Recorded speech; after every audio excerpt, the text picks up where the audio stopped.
Et pour nous présenter cette troisième année du Bachelor in Business, j'ai le plaisir d'accueillir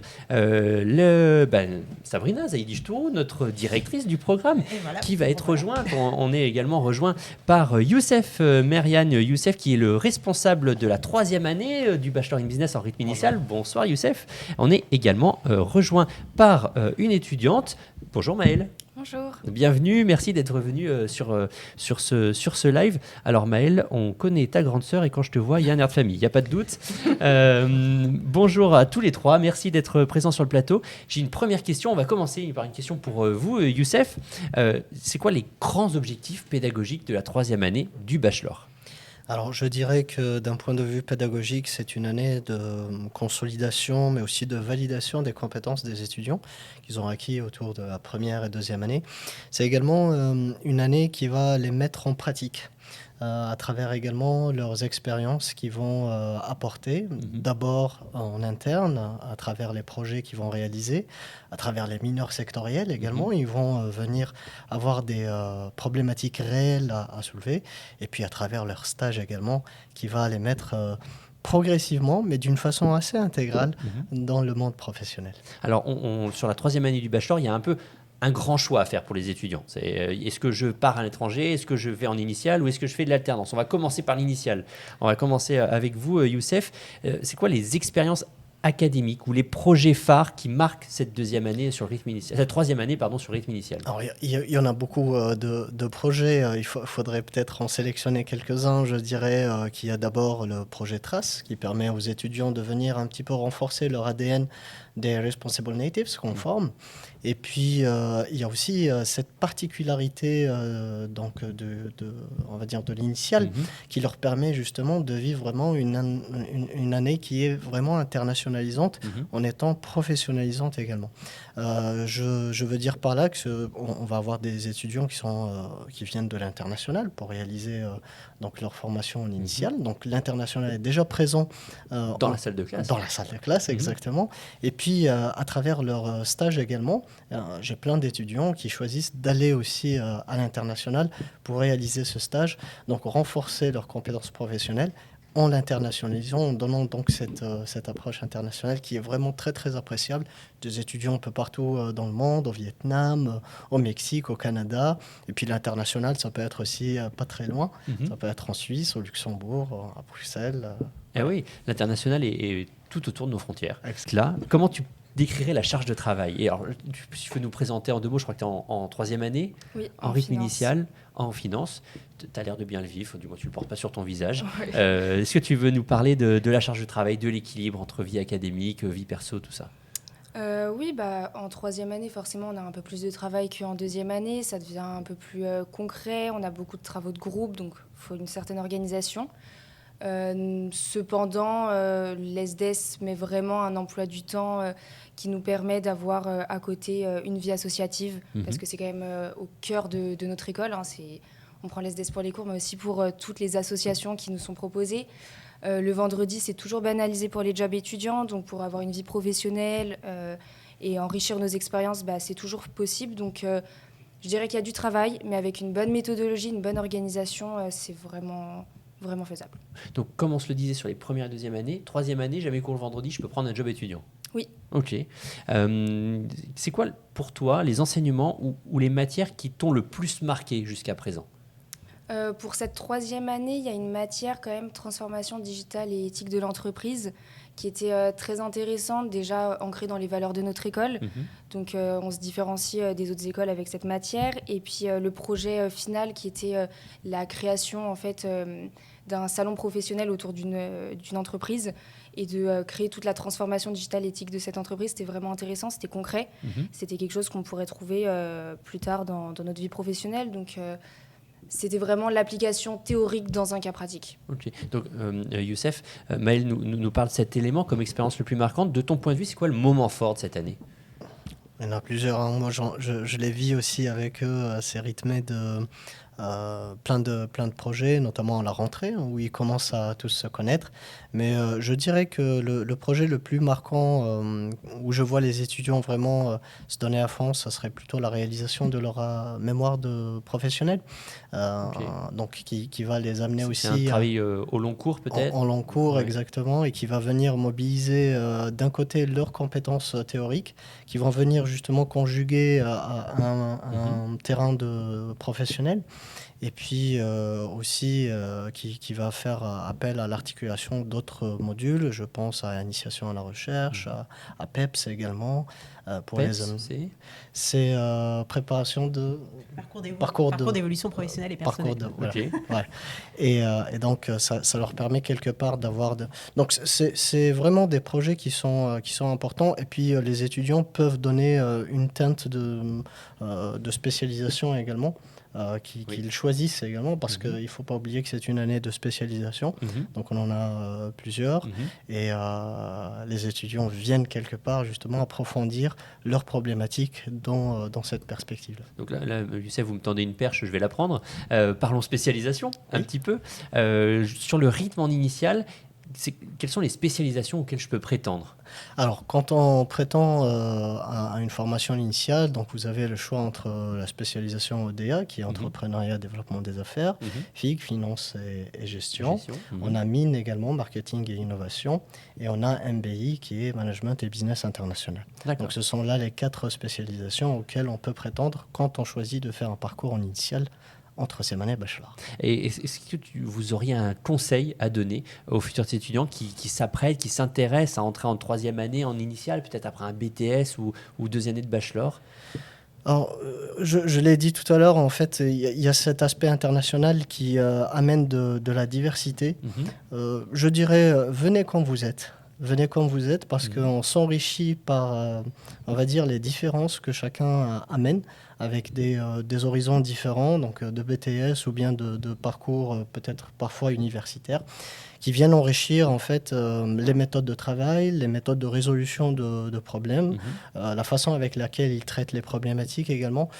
Donc je dirais, soyez juste optimistes, très également, on va dire, motivés.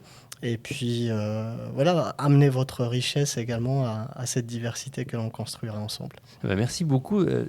Pareil, une petite question pour toi, Maëlle. Si tu avais un conseil à donner, toi aussi, quel serait-il à un étudiant qui s'intéresse à la 3e année ? Je dirais d'appréhender cette 3e année sereinement, sans stress, de certes travailler nos cours, travailler ses cours, etc., être assidu là-dessus, il n'y a aucun souci, mais aussi de profiter de tout ce que l'ESDES et l'UCLI proposent. On fait quand même... L'ESDES organise beaucoup de choses pour nous, que ce soit des forums, même la vie associative, que ce soit les associations en fonction de nos passions, la finance, le club d'œnologie, etc.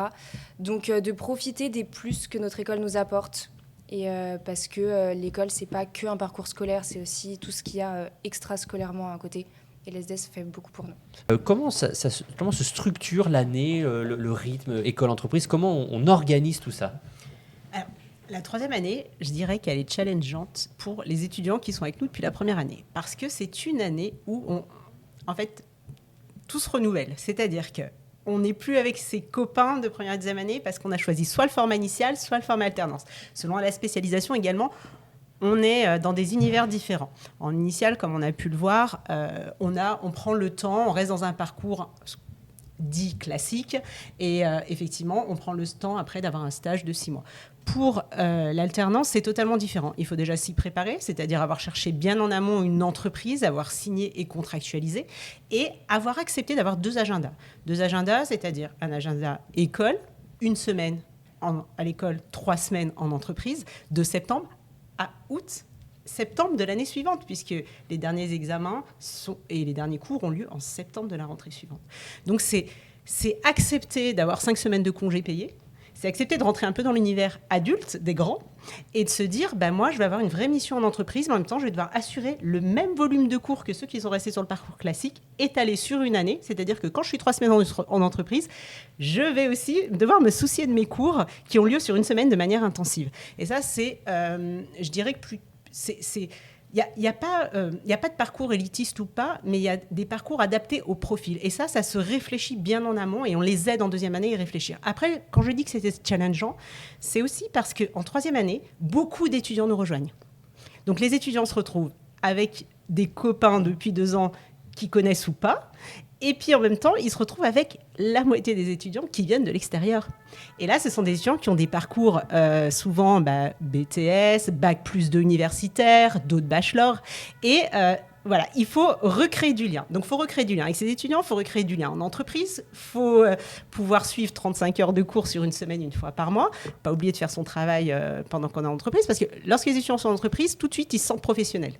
Et quand ils sont professionnels, les cours, du coup, c'est un plus. Ils viennent aussi, entre guillemets, pour se dire « Ah, là, c'est bon, je suis plus un professionnel, je vais travailler. Je suis un peu passif. » Mais finalement, non, ça ne l'est pas tant que ça. Donc, moi, je dirais que c'est un parcours pas évident, qui est challengeant, qui apporte beaucoup, mais il faut avoir la maturité pour. Donc, ce qu'on fait en général, c'est qu'on les prépare bien en amont, en leur expliquant dès la deuxième année ce qu'il faut plutôt anticiper. Donc, l'alternance, c'est évidemment très enrichissant. Je pense qu'en termes d'expérience professionnelle, ça fait beaucoup grandir. On ressort avec un bagage qui est très bien construit. Ce que vous nous dites, c'est l'alternance, oui, mais il faut y être prêt et il faut être prêt à encaisser cet élément-là. Exactement. Ok. Merci beaucoup pour cette précision. On a été rejoint entre-temps par Louis. Bonsoir Louis. Bonsoir. Alors Louis, je ne crois pas dire de bêtises en disant que tu es sur le programme Bachelor depuis la première année. Exactement. Et que sur ce programme Bachelor, tu as choisi l'alternance, si je ne dis pas de bêtises. Est-ce que tu pourrais nous parler un petit peu de ces enseignements, de ces matières qui t'ont marqué ? Bien sûr. Donc c'est un parcours qui est très très diversifié. On a le temps d'étudier plusieurs points de vue. C'est vraiment la chose que j'ai remarqué cette année, c'est qu'en fait, tout au fil des années, on va aborder plusieurs points de vue. Le point de vue business, après, on va plutôt aller du côté client. Et cette année, moi, je retrouve beaucoup ce côté client, notamment dans une matière, expérience 360, où en fait, on va aller plus loin dans le côté du consommateur. On a l'habitude en fait d'apprendre à être sur le côté business, à réfléchir comme un entrepreneur et à manager ses équipes, à voir comment monter son entreprise, mais on ne pense pas au fait que tout ce qui se passe du côté du client, tout ce qu'il va vivre, c'est aussi très important et en fait c'est essentiel. Sans client, on n'a pas d'entreprise. Donc c'est vraiment quelque chose que j'apprécie cette année, c'est passer de l'autre côté. Alors Sabrina nous a expliqué ce que ça représentait d'embrasser l'alternance. Comment vit la classe ? Quelle est l'ambiance dans cette classe d'alternance ? C'est très joyeux parce qu'on est tous très contents de se retrouver à chaque fois. Comme l'a évoqué Sabrina, il y a beaucoup de nouveaux étudiants. On se détache de ceux qu'on connaissait déjà pour faire de nouvelles rencontres. Et c'est ça que je trouve formidable, c'est qu'on va sortir de cette zone de confort déjà sur l'équilibre professionnel et personnel et en plus avec les études. Mais en plus, on va devoir apprendre à faire de nouvelles connaissances, développer son réseau. Ça permet aussi tout ce côté-là. Et c'est vraiment quelque chose qui est formidable, c'est rencontrer de nouvelles personnes, se faire de nouveaux amis et aussi parler de nos problématiques personnelles au travail. On a vraiment des discussions sur les cours, sur le personnel et sur le monde du travail. On arrive à se donner des astuces et c'est ça qui est formidable aussi. Merci Louis, tu restes avec nous. Une dernière question peut-être sur l'alternance. On a parlé spécialisation avec Youssef sur l'initiale. Sur l'alternance, quelle spécialisation on peut trouver ? Alors on a évoqué entrepreneuriat, développement d'affaires. Marketing innovation, management et business à l'international, management comptable et commercial, marketing du luxe et métiers d'excellence, gestion immobilière. Et voilà. Marketing, consommation Marketing durable. et consommation durable en lien avec un autre institut de l'Université catholique de Lyon, qui est l'école santé qualité environnement. Ok. J'ai une question sur la troisième année. Quelqu'un qui connaît visiblement bien le programme, qui me parle de mineurs sectoriels et qui me demande quand sont les mineurs sectoriels. Les mineurs sectoriels ont toujours lieu la deuxième semaine de février. Donc, voilà, c'est la semaine un peu immersive dans un secteur d'activité porteur de la région. Et là, on a un peu étendu aussi. Voilà, on propose 14 mineurs sectoriels aux étudiants d'Annecy, parce que je rappelle que j'ai aussi des étudiants sur le même programme. Donc 14 pour tout le monde, autant pour Lyon, tout le monde. Annecy. Et les étudiants de Catherine Betts, que vous avez vu tout à l'heure, donc ceux qui sont sur le programme le track international. Donc, on a plusieurs mineurs tout en anglais, comme Hospitality Management ou Luxury Marketing. Et puis, on va retrouver des mineurs sectoriels, comme l'Outdoor Industry avec Decathlon en Haute-Savoie. Donc là, les étudiants se déplacent. On va trouver l'industrie, on va trouver la blockchain, on va trouver la santé, on va trouver... On parlait cosmétique tout à l'heure aussi. Oui, on est en plein développement. Dedans. Mais normalement, elle va être proposée, mais ça, on ne devait pas le dire aux étudiants, mais aujourd'hui... C'est une exclue. Et on a aussi l'Institut Life, Paul Bocuse, pour tout ce qui est lié à la gastronomie. Donc bien ancré dans le territoire.